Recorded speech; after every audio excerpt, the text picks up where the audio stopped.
The legend of Ibumude wasn't just folklore. It was an open secret whispered in the crowded Lagos markets. It spoke of a hidden village where the very soil was blessed by an ancient spirit. Any stranger who performed a genuine, selfless good deed before leaving Ibumude would find their life touched by unyielding fortune and wealth, health, and happiness. Chidi and Kelechi were two friends who had heard the whispers, and they weren't interested in selflessness. They were interested in the fortune. Imagine Kelechi riches that don't spoil. We just need one small, quick, good deed, Chidi said, drumming his fingers excitedly on the steering wheel of their battered Honda. Kelechi, always the more cautious one, squinted at the winding, overgrown dirt path ahead.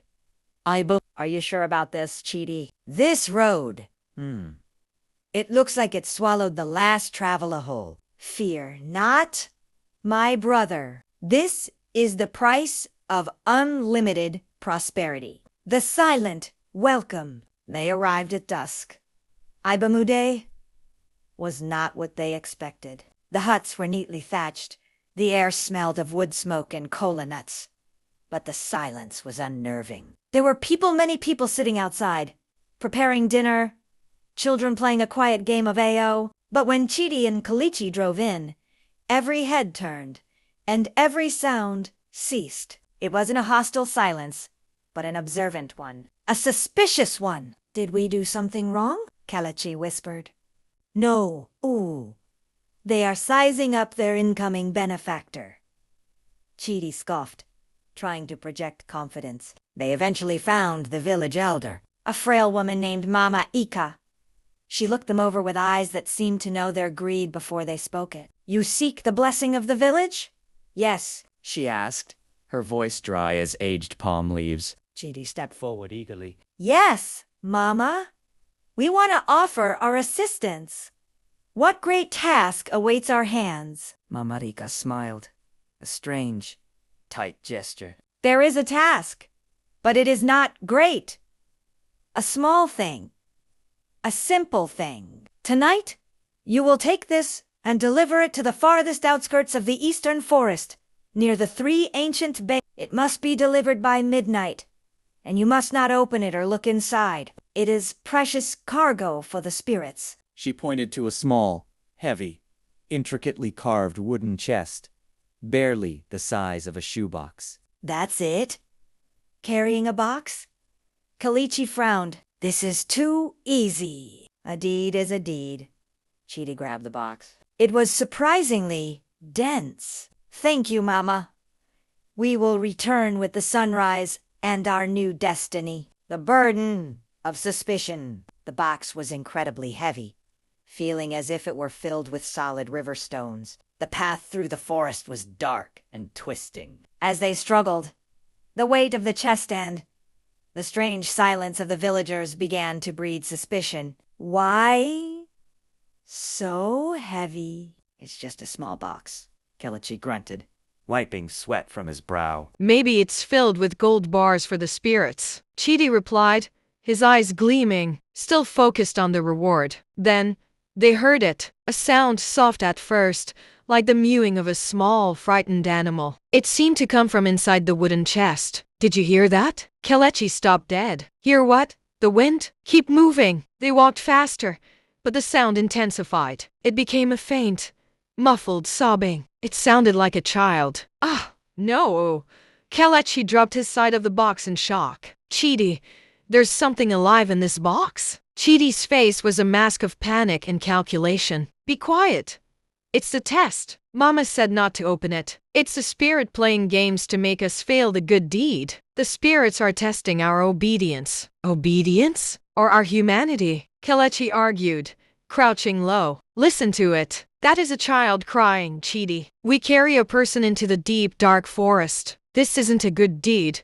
This is a terrible, terrible thing. The weight of the legend, the fortune they craved, was crashing into a raw, desperate moral dilemma. Think of the money, Kelechi. Think of the houses. Think of never having to touch that Honda again. If we open it, we lose everything. We will have done a bad deed and maybe be cursed. Chidi hissed, his eyes wide with greed. The crying inside the box grew louder, more frantic. It was a plea. Kelechi looked at the moonless sky, then at the box. He realized their quest for fortune had led them to a task that required the ultimate betrayal of selflessness. The only good deed here was to sacrifice the fortune itself. I don't care about the fortune anymore, Kelechi said, his voice quiet but firm. If a person is in there, I must help. He grabbed a sharp stone from the path and brought it down hard on the lock. Chidi lunged at him, but Kelechi dodged the blow and smashed the lock a second time. Crack! The lock broke. The sobbing stopped instantly. The twist! Chidi screamed.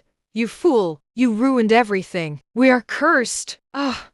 You have destroyed my destiny. Kelechi, heart pounding, threw open the heavy lid, bracing himself for the sight of a weeping child. The box was empty. Inside, there was only a bed of soft, shining moss, and in the center, a single, brilliantly iridescent blue feather. The feather pulsed with a faint, warm light. The sound of crying vanished into the night. What is this? Kelechi stammered, confusion replacing fear. Chidi stared, his greed turning into impotent rage. A feather? You threw away millions for a feather. It was clearly a test, and you failed us both. Kelechi felt a strange calm. He carefully picked up the feather, which instantly dissolved into a warm, tingling energy in his palm. He looked at Chidi, whose face was contorted in fury. Maybe the good deed was not delivering the box. Chidi, maybe the good deed was choosing compassion over the command. Kelechi said simply. They completed the walk in grim silence. Chidi kicked dirt as he dropped the empty chest near the baobabs. His dream of fortune shattered.